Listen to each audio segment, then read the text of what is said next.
আসসালামু আলাইকুম ওয়া রাহমাতুল্লাহি ওয়া বারাকাতুহু। আলহামদুলিল্লাহি ওয়াহদা ওয়াসসালাতু ওয়াসসালামু আলা মান লা নাবিয়্যা বা'দা। আন উমর বিন খাত্তাব রাদিয়াল্লাহু তাআলা আনহু قال বাইনামা নাহনু জুলুসুন ইনদা রাসূলিল্লাহি সাল্লাল্লাহু আলাইহি ওয়াসাল্লাম যাতা ইয়াউমিন ইযা তালা আলাইনা রাজুলুন শাদীদু বায়াজিস সিয়াবি শাদীদু সাওয়াদিশ শা'রি লা ইউরা আলাইহি আসারুস সাফারি ওয়ালা ইয়ারিফুহু মিন্না আহাদুন। সমস্ত প্রশংসা একমাত্র সেই মহান আল্লাহ সুবহানাহু ওয়া তাআলার জন্য, যে আল্লাহ সুবহানাহু ওয়া তাআলা আমাদেরকে সৃষ্টি করেছেন। শুধু সৃষ্টি করেননি, তিনি সর্বশ্রেষ্ঠ জাতি এবং সর্বশ্রেষ্ঠ নবীর উম্মত এবং সর্বশ্রেষ্ঠ মাখলুকাত করে তিনি আমাদেরকে দুনিয়াতে পাঠিয়েছেন। তাই সে মহান প্রভুর শুকরিয়া আদায় করে আমরা সকলেই বলি আলহামদুলিল্লাহ। তারপরে পরে শান্তি অবতীর্ণ হোক সে মহানবী মহামানব হযরত মুহাম্মদ সাল্লাল্লাহু আলাইহি ওয়াসাল্লামের উপর। আল্লাহুম্মা সাল্লি আলাইহি আল্লাহুম্মা বারিক আলাইহি। সম্মানিত উপস্থিতি, আজকে আপনাদের সামনে একটি হাদিস নিয়ে আলোচনা করব। হাদিসটি হচ্ছে হাদিসে জিবরিল। একটি গুরুত্বপূর্ণ হাদিস। আমাদের সকলকে এই হাদিস শুনতে হবে এবং এর প্রতি আমল করতে হবে। এই জন্য এই হাদিসটি নিয়ে আজকে আলোচনা করব, যে হাদিসটির ভিতরে অনেক গুরুত্বপূর্ণ আলোচনা রয়েছে এবং একটি লম্বা হাদিস, যা আপনাদেরকে ধৈর্য সহকারে হাদিসটি শ্রবণ করতে হবে। এবং এই হাদিসের ভিতরে অনেক শিক্ষণীয় বিষয় রয়েছে, যেগুলি আমাদেরকে আমাদের জীবনে কথাগুলোকে মেনে চলতে হবে। যদি আমরা এই হাদিসের ভালোভাবে শুনি এবং মানতে পারি, তাহলে অবশ্যই এই হাদিস আমাদের ইহকালে এবং পরকালে আমাদের উপকার করবেই করবে। চলে আসুন আমরা হাদিস শুরু করি। আন উমর বিন খাত্তাব রাদিয়াল্লাহু তাআলা আনহু قال, উমর বিন খাত্তাব রাদিয়াল্লাহু তাআলা আনহু থেকে বর্ণিত, তিনি বলেন, বাইনামা নাহনু জুলুসুন ইনদা রাসূলিল্লাহি সাল্লাল্লাহু আলাইহি ওয়াসাল্লাম যাতা ইয়াউমিন। একদা আমরা রাসূল সাল্লাল্লাহু আলাইহি ওয়াসাল্লামের সাথে বসেছিলাম। ইজা তালা আলাইনা রাজুলুন শাদীদু বায়াজিস সিয়াবি। হঠাৎ আমাদের সামনে একজন লোক উপস্থিত হলো, যার পোশাক ছিল ধবধবে সাদা। শাদীদু সাওয়াদিশ শা'রি, তার চুল হচ্ছে কুচকুচে কালো। লা ইউরা আলাইহি আসারুস সাফারি, যার মাঝে সফরের কোনো চিহ্ন ছিল না। ওয়ালা ইয়ারিফুহু মিন্না আহাদুন, তিনি আমাদের সকলের কাছেই ছিলেন অপরিচিত। হাত্তা জালাসা ইলান নবী সাল্লাল্লাহু আলাইহি সাল্লাম, অতঃপর সেই লোকটি রাসূল সাল্লাল্লাহু আলাইহি সাল্লামের নিকটে বসলেন। ফাসনাদা রুকবাতাইহি লা রুকবাতাইহি, রাসূল সাল্লাল্লাহু আলাইহি সাল্লামের হাঁটুর সাথে হাঁটু গেড়ে দিলেন। রাসূল সাল্লাল্লাহু আলাইহি সাল্লাম হাঁটুর সাথে হাঁটু মিলিয়ে বসলেন। ওয়াজা কাফাইহি আলা ফাখাযাইহি, এবং তার হাতের তালু রাসূল সাল্লাল্লাহু আলাইহি সাল্লামের উরুর উপরে রাখলেন। ওয়াকালা, এবং তিনি বললেন, ইয়া মুহাম্মদ, হে মুহাম্মদ, আখবিরিনি আনিল ইসলাম, হে মুহাম্মদ, আপনি আমাকে ইসলাম সম্পর্কে বলুন।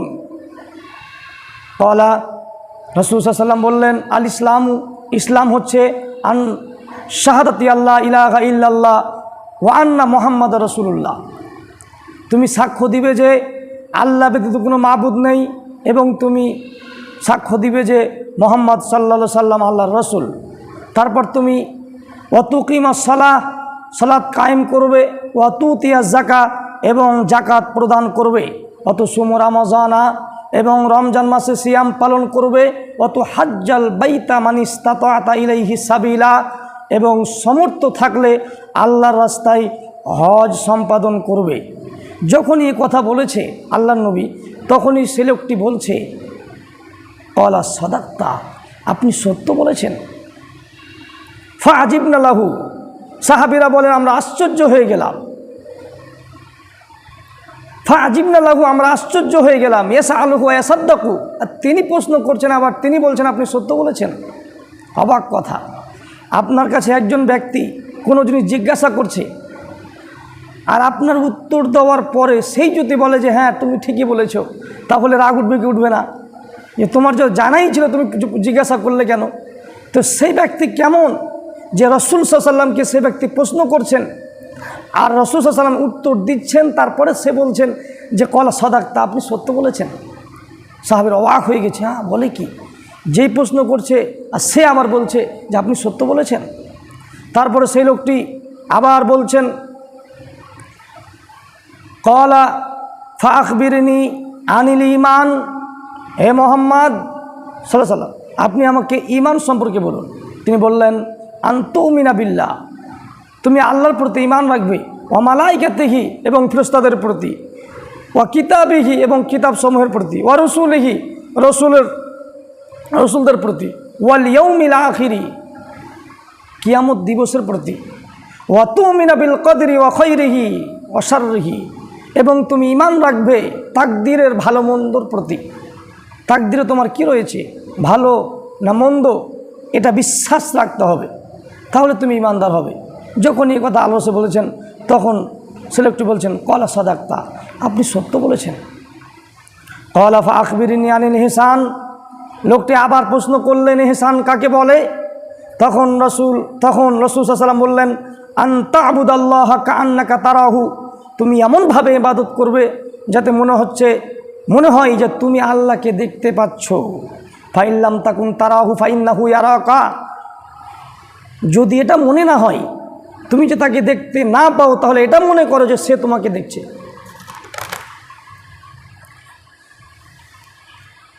এটা হয় ইহসান। তখন লোকটি আবার প্রশ্ন করলেন ফাখবিরনি আনিসা, মুহাম্মদ আপনি আমাকে কিয়ামত সম্পর্কে বলুন। তখন রাসূল সাল্লাল্লাহু আলাইহি ওয়াসাল্লাম বলছেন কলা মাল মাসউলু আনহা বিআলামা মিনাস সাইলি, রাসূল সাল্লাল্লাহু আলাইহি ওয়াসাল্লাম বলছেন জিজ্ঞাসাকারীর চেয়ে যাকে জিজ্ঞেস করা হচ্ছে তিনি অধিক জানেন না। মানে এখানে রাসূল সাল্লাল্লাহু আলাইহি ওয়াসাল্লাম বলছেন যে আমি আপনার থেকে বেশি জানি না, আপনি আমার থেকে বেশি জানেন। কেমন লোক? সাহাবীরা হ্যাঁ কি বলছে, আমি আপনার থেকে বেশি জানি না। তখন আবার লোকটি বললেন কলা আন আমারতিহা, কলা ফাখবিরনি আন আমারতিহা, তাহলে আমাকে কিয়ামতের কিছু নিদর্শনের কথা বলুন। তখন রাসূল সাল্লাল্লাহু আলাইহি ওয়াসাল্লাম বললেন কলা আন তালিদাল আমাতা রাব্বাতাহা, দাসী যেদিন নিজের মালিককে জন্ম দিবে সেদিন হবে কিয়ামত। কিয়ামত কখন হবে বললাম? রাসূল সাল্লাল্লাহু আলাইহি ওয়াসাল্লাম আলামতের কথা বলেছেন, যেদিন দাসী তার মালিককে জন্ম দিবে সেদিন হবে কিয়ামত। মানে এমন একটি সময় চলে আসবে, এই হাদিসের ভাষায় বোঝা যায় এমন একটি সময় চলে আসবে, এমন একটি যুগ চলে আসবে যে মানুষ তার মায়ের সাথে এমন ব্যবহার দেখাবে যেভাবে কাজের মেয়ের সাথে দেখা হয়। কাজের মেয়ের সাথে মানুষ যেভাবে ব্যবহার করে, কাজের মেয়ের সাথে মানুষ যেভাবে কথা বলে, এমন একটি যুগ, এমন একটি সময় চলে আসবে, সেই সময় মানুষ কাজের মেয়ের সাথে যে ব্যবহার দেখায়, ব্যবহার করে, মায়ের সাথে তেমন ব্যবহার করবে। নাউজুবিল্লাহ। মানে যেই মা আপনাকে জন্ম দিয়েছে, যেই মা আপনাকে 10 মাস 10 দিন গর্ভে ধারণ করে রেখেছে, এত কষ্ট করে জীবনের ঝুঁকি নিয়ে আপনাকে জন্ম দিয়েছে, সেই মাকে এমন ব্যবহার দেখাবে যেভাবে কাজের মেয়ের সাথে দেখা হয়। তাহলে এটা হচ্ছে কিয়ামতের আলামত। এটা রাসূল সাল্লাল্লাহু আলাইহি ওয়াসাল্লাম বললেন। তাহলে এরকম এখনও সমাজে দেখা যায়, এখনও অনেক মানুষকে দেখা যায় যারা মায়ের সাথে এই ব্যবহারটা করছে। যে নয়, আপনাকে সেই পথ থেকে ফিরে আসতে হবে, মায়ের সাথে সদ্ব্যবহার করতে হবে। পৃথিবীর বুকে যদি কেউ সব থেকে সম্মান, মর্যাদা, ভালোবাসা পাওয়ার হক রাখে, তাহলে সব থেকে আগে হবে পিতামাতা, আল্লাহ এবং তার রাসূলের পরে। সব থেকে ভালোবাসার হক রাখে পিতামাতা, তাদেরকে ভালোবাসতে হবে। কিন্তু হাদিসে দেখুন কি বলেছে? এভাবেই আমাদেরকে হাদিস মানতে হবে। বলছিলাম রাসূল সাল্লাল্লাহু আলাইহি সাল্লাম বললেন, তারপরে বললেন যে কিয়ামত কখন হবে?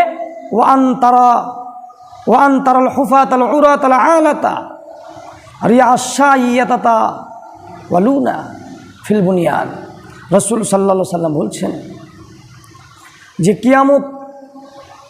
কিয়ামতের নিদর্শন তখন হবে যখন যাদের পায়ে জুতা ছিল না, যাদের শরীরে কোনো কাপড় ছিল না, যাদের কোনো সম্পদ ছিল না, তারা খালি পায়ে নগ্ন অবস্থায়, কোনো কিছু ছিল না, তারা মাঠে ছাগল চড়াতো, সেই সব লোকগুলো বিশাল বিশাল অট্টালিকা তৈরি করবে। সেই সব লোকগুলো বিশাল বিশাল অট্টালিকা তৈরি করে, প্রাসাদ তৈরি করে সে গর্ব অহংকার করবে।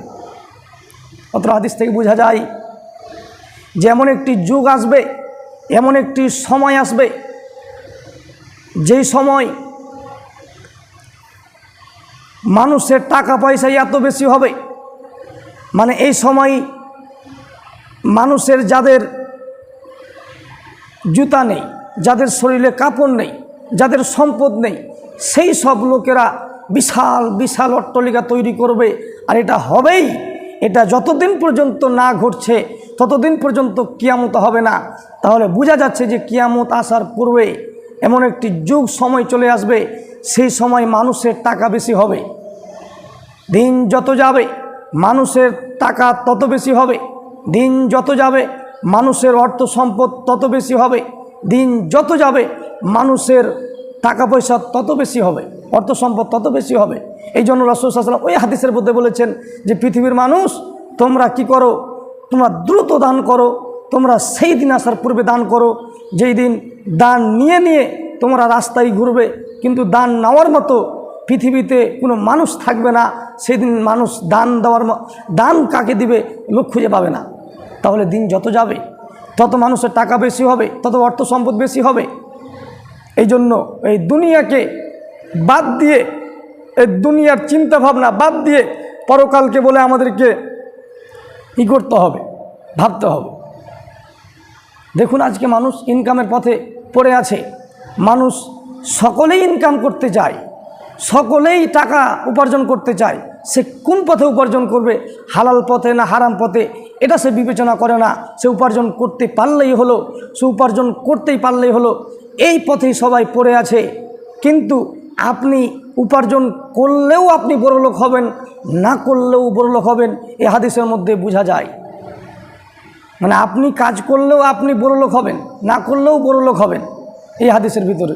যাদের পোশাক ছিল না, যাদের প্যান্ট ছিল না, যাদের জুতা ছিল না, তারা বিশাল বিশাল অট্টালিকা তৈরি করে অহংকার করবে।